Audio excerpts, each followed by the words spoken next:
Let's start with you, Mike. And Mike is the founder and chief creative officer at Retroviral. And I'm sure you'd have seen the wonderful work that they do around Checkers 6060, Rocco Mamas, to name just a few, you know. So in the book, Mike, you make a bold statement.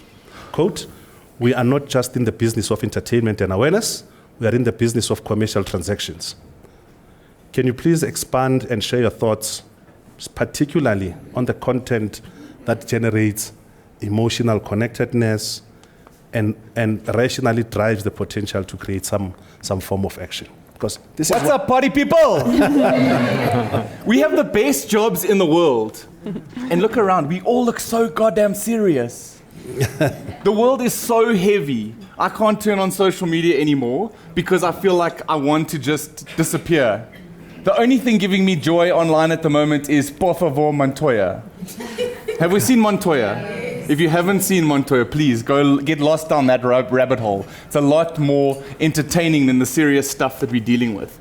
And we have the best jobs in the world because it's our job to entertain and for us to have fun. And we've kind of lost the joy, we've lost the fun in the work we get to make. Because we're obsessing around 6-seconders, pre-rolls, all these chase lists of things that end up constricting creativity. So for me, yes, we have to sell stuff. That's our job. And that's the commercialization side of things. But we have to look at supporting business objectives with a creative lens and a storytelling entertainment first. It's like that good old adage from the Gladiator. You know, if a piece of work comes on my desk and I say to the team, "Are you not entertained?" If you're not entertained, why are we doing this? We've got so caught up and lost in frameworks and strategies and the direction in which we're taking stuff. Like, why can't we just start having fun again? When we have more fun and spend money on fun things, customers will start enjoying more and start becoming more emotionally connected with us. And the emotional connection will rationally drive the sales. So yeah. Cool. Those are just some thoughts to kick off today. Yeah, some of the thoughts great, but there is, you know, there appears to be an overemphasis on entertainment, an overemphasis on emotions. But how does that emotional connectedness and entertainment translate into a sale at the end of the day, or a transaction, or a patronage, you know? In terms well, I of think you can't just have a story without any strategy in how you're going to connect back to the sales. Yeah. I think there's far too many stories that are just, oh, this is a nice story, let's slap a badge on it and let's see if it works for our brand. And there was a period in alcohol advertising several years back where Idris Elba was in an Amstel piece, you had Jamie Foxx in an Odermeester piece. You ended up having these really cool celebrity guys that were in stories, but you could have swapped any of those badges for any of those alcoholic beverages. So I think it really comes back to, like, what is the legacy of the brand? What is the iconography that exists within it? And then looking at ways to bring that to life to ultimately drive the sales. Perfect example.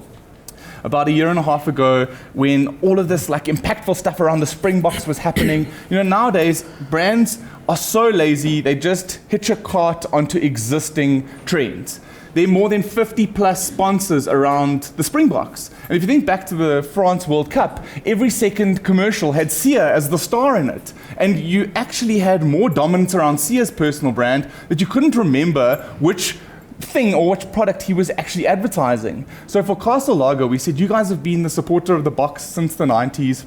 And ultimately, instead of heroing the players, let's hero the originators of brewing greatness. And in South African context, the majority of us, well, a large percentage of us are raised by our grandmothers. I think it's like 4.5 or 5 million South Africans who are raised by their grandmothers. So we said, instead of showcasing the players, let's do interviews with the Gogos, the Omars, the Grannies, and we created this series called The Grand Box. And once again, we cut through the clutter, we showcased the product and ultimately could measure the sales. And I think in our world, we have to develop stories that you can take comms data and you can overlay sales data so we can say, is this thing working? And I think we've forgotten about the opportunity to spend media effectively that ultimately drives the performance around our storytelling. You can't just rely on something going viral. Like, it actually has to have the media strategy behind it to ultimately get the reach, get the impact, and get the frequency so that you can impact your sales. And if you aren't overlaying sales data with the comms data, you're just wasting your time. Cool.